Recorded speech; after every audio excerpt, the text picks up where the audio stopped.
Hello everybody, it's Adam Dye, the voiceover guy, amateur radio call sign N4NT, and in today's video we're going to take a look at the complaint that has been lodged to the FCC in reference to the 2026 halftime show. Now let me just say right off the bat, this video is not intended in any way to take a side, be political or anything like that.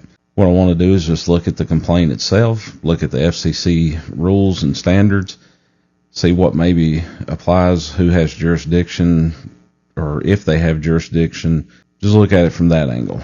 Now you may ask yourself, well, why is this being featured on an amateur radio YouTube channel? And the reason that I brought it up is that it is the same FCC that regulates amateur radio, and based on this particular complaint, it is something that amateur radio operators could be complained on and investigated for, potentially.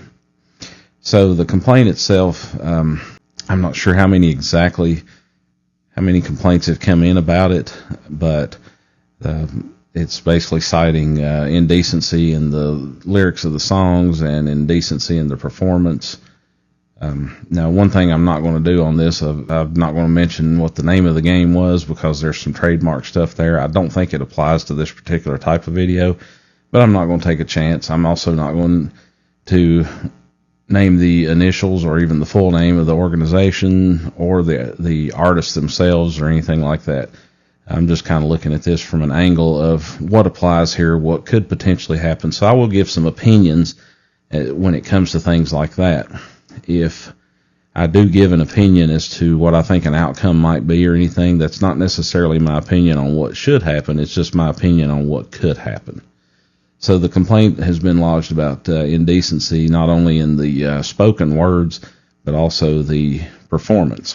One of the things that comes up is, can the FCC enforce its indecency standard if the language, if the spoken words that someone is considering indecent or offensive, if it's in a foreign language?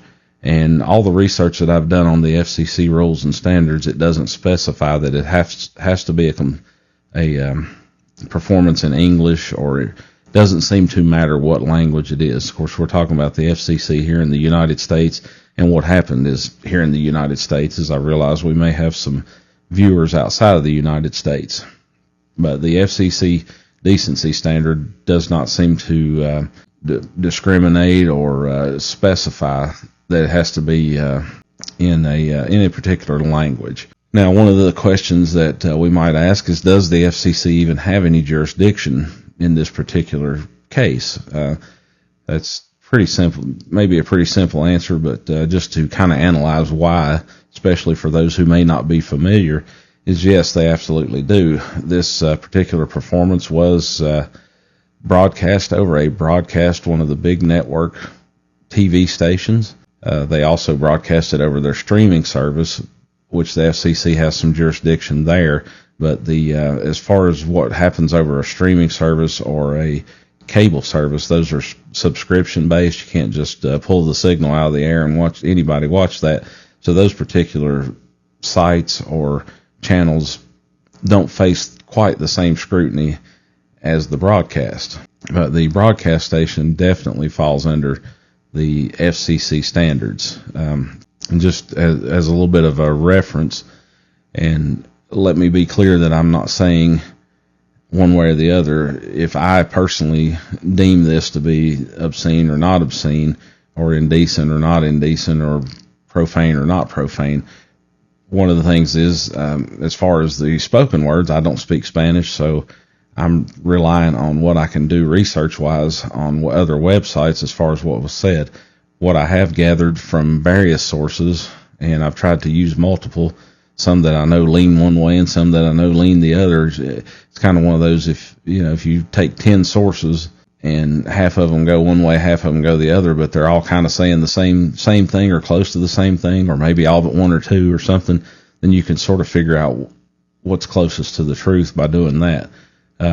One of the things that I did see about that was that the lyrics of the songs, apparently the original songs themselves, probably would fall under such a regulation, but it seems that maybe the wording was changed or taken taken out. Now, as far as the physical or the visual performances, I didn't see that myself to be able to comment on it, but I will say this: if you look back at some of what was allowed, and I'll touch on that a little bit more in just a moment, but you look at what's been allowed in the past under the same circumstances, then it doesn't look like, and at the time of this video, it doesn't look like the FCC is going to have a response on it. So what we're going to look at going forward is maybe some hypotheticals. What if the FCC deemed this as any kind of indecency or whatever? Then what could they do?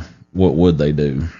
In order to determine if it's an indecent or profane broadcast, obscene, indecent, or profane broadcast, you can refer to the FCC actually has it on their website, and it's a Supreme Court 1964 landmark case. It's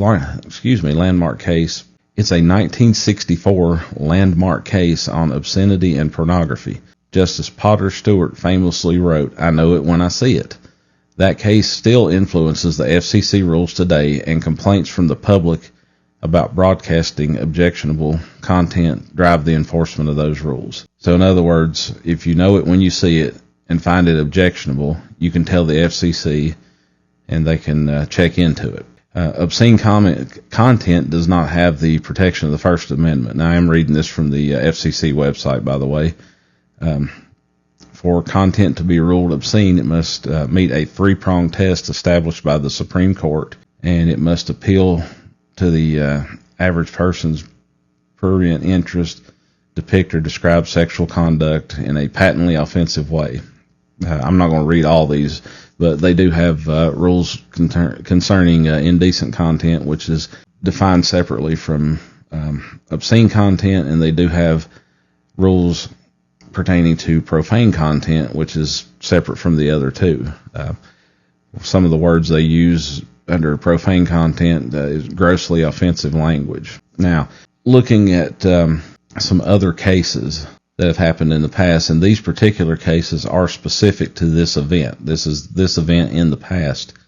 I think everybody remembers the wardrobe malfunction from 2004. Several complaints, I'm sure, were received about that one. I can't find the specific number on that one. The 2020 show seemed to have received the most complaints. It received 1,300 complaints from viewers, called it too explicit or not family friendly. 2023, there was around 100 complaints regarding indecent and sexual content. 2025, they received over 120 complaints, calling it inappropriate and criticizing some of the song choices and everything. Something that each one of these events all have in common, including the ones so far, at least for this year. They all have this in common. The FCC has not taken any kind of action whatsoever. They have chosen not to do anything any further for different reasons. Some of those reasons, in particular, could be, or one thing that I keep finding a common theme, and some of these performances that I'm a little more familiar with, I don't know that this would apply, but this is kind of what I've heard being used, but like the 2004 thing, they refer to it as fleeting, something lasting for a very short time, passing quickly and vanishing rapidly. And this has to do with live performances. So if the FCC, and again, I want to reiterate that I am speaking hypothetically here, because as of this time right now, none of these events, none of these complaints have resulted in any kind of action. If the FCC did for some reason deem that these events or these concerts fit under some kind of violation, well, then what happens next? How much could they potentially be fined? The research I've done, when it pertains to the 2004 incident, they were proposing as much as a $550,000 fine. But that fine would go against the network. All the research that I've done shows that the network would be the subject of the fine and not the artists themselves. So if they were able to take any kind of action, then that's who's going to suffer the consequences. And the one this year, it's still out there. My personal opinion, and I base this opinion on looking not only at these past performances, but some of the accusations that were made as far as the type of content. And I don't want to delve too far and get political or anything, but some of the accusations about some of the kind of content. If you look back at some of the TV shows, for instance, that have been allowed over the years as they compare to this same type of complaint, my opinion is that the FCC is not going to get into that. They're not going to impose any kind of sanctions, I should say, based on those type of complaints. Now, I will say this, because I know some folks may take this as my personal opinion or something like that. I don't appreciate the profane language and indecency that takes place on the amateur radio frequencies on HF. And I think if you've been on the internet much for ham radio, or if you've been on the airwaves, you know there's some frequencies out there on different bands where things just kind of go crazy. I know people have complained about those kind of things, and it seems like the FCC is not doing anything. And I can only offer an opinion as to why.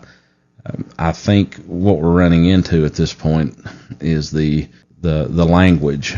Even though the First Amendment doesn't directly apply, I think there's still a little bit of apprehensiveness about it's an opinion as to what's offensive. And I think the FCC doesn't want to go down that rabbit hole necessarily. It seems like they do take the harmful interference, willful interference pretty seriously, but it seems like when it comes to expletives or whatever, that the standard has gotten a lot looser. I mean, and you can see that in broadcast television. I remember, and I'm a Gen Xer, I remember growing up, and there was only a couple words here and there that you might hear that fall under the expletive or obscene category, and it seems like that expanded as time went on. Those words that list of words that George Carlin gave years ago that you couldn't say on TV, if he was still alive and redid that bit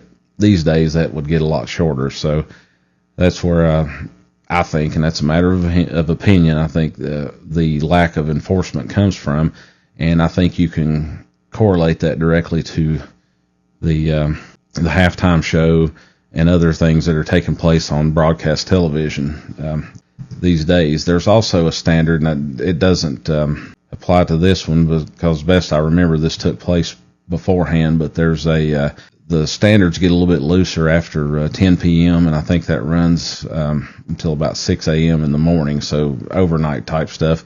So some of the late night shows that do a little bit more than the earlier shows, that's kind of how they get by with it. But I just wanted to do a brief video and kind of address that from the angle of FCC rules more than anything. Again, not intended to be political or advocate one side or the other or anything like that. Just wanted to look at it for how it concerns us as amateur radio operators, because it's our same FCC and some of the same rules and standards that we are held to that govern some of this type of thing. So I hope you enjoyed the video, and I hope you like and subscribe and stick around on our channel, and we'll have some more content out there very soon. Thank you for watching. This is Adam Dye, the voiceover guy, amateur radio call sign N4NT, saying 7-3.